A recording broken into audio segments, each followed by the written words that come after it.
So, you've got that dream, right? Going live, building a whole community around something you love, and maybe, just maybe, turning it into a real job. It can seem like this massive, impossible mountain to climb. But today, we're going to break it all down. We're going to look at the real journey of a streamer, all the way from hitting that go live button for the very first time to seeing that first paycheck drop. And it all starts right here, with this exact feeling.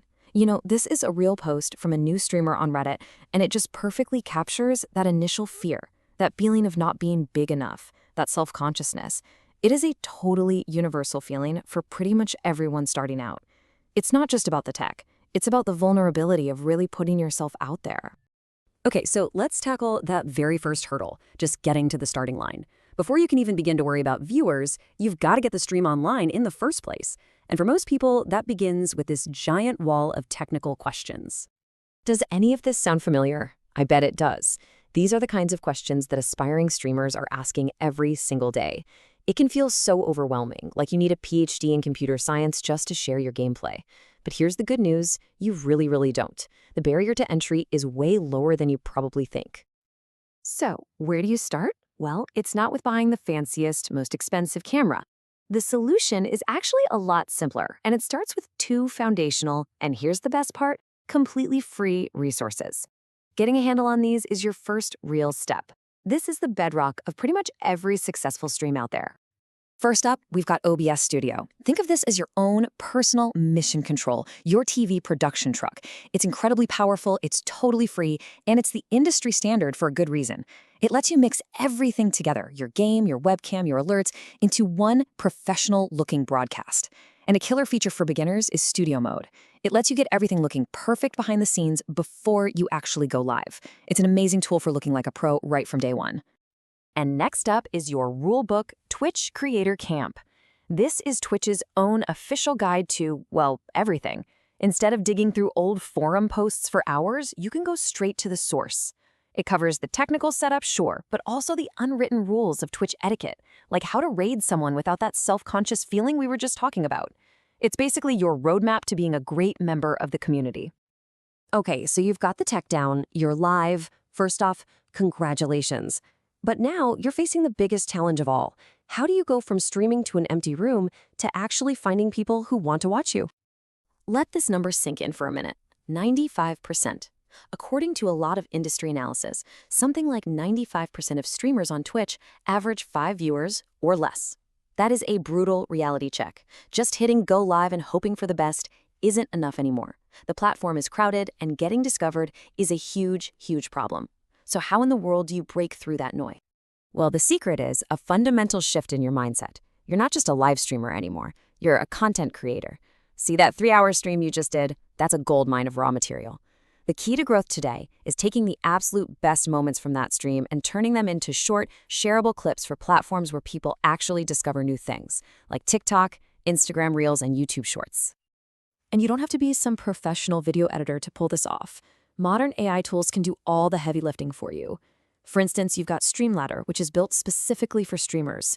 Its AI can literally scan your long stream VODs and automatically pick out the moments that have the best chance of going viral. Then there are more general tools like CapCut, which can turn almost any long video into a bunch of shorts with just one click. The main takeaway here is that the tools you need to solve your discoverability problem are out there, and they're easier to use than ever. Okay, so you're getting seen, your community is starting to grow, and now we get to the big question. Can this passion actually become a paycheck? Let's break down how the whole monetization thing really works. The most straightforward path is built right into Twitch, and it's all laid out in their creator camp. It all kicks off with reaching affiliate status, which has some specific goals for your followers and how much you stream. Once you hit that, you unlock the key tools: subscriptions, where your viewers can pay a monthly fee to support you, and bits, which is a virtual currency they can use to cheer you on. From there, you can start running ads and eventually attract bigger brand sponsorships. But, and this is a big one, you shouldn't put all your eggs in one basket. A really powerful alternative way to make money is the Amazon Associates program. Since Amazon owns Twitch, it's a super natural fit. You can create special links to the gear you use, your microphone, your keyboard, even the game you're playing. When someone in your audience clicks that link and buys something, you earn a commission. It's a really simple way to monetize your influence without only relying on Twitch. So we've covered the tech, the growth, and the money. But there's one final, absolutely crucial part of this journey that has nothing to do with software or strategy. It's all about the person behind the camera. Man, this post from a user on Reddit, it just hits on a hidden truth about streaming. It's not just playing games, is it? It's performing. You're trying to be a host, a commentator, and a competitor all at the same time for hours and hours. That constant pressure to be on leads to a very, very real problem: mental exhaustion and burnout. And the risks go way beyond just feeling tired.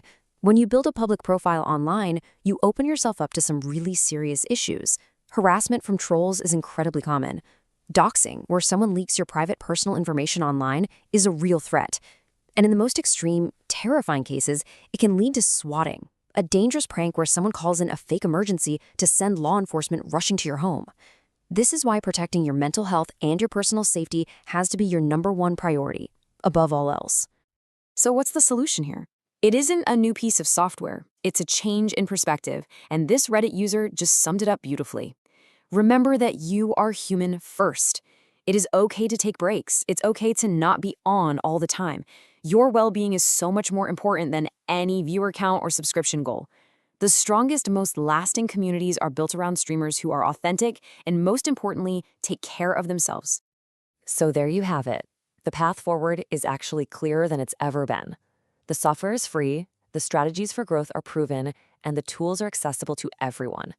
The most important element in all of this is you.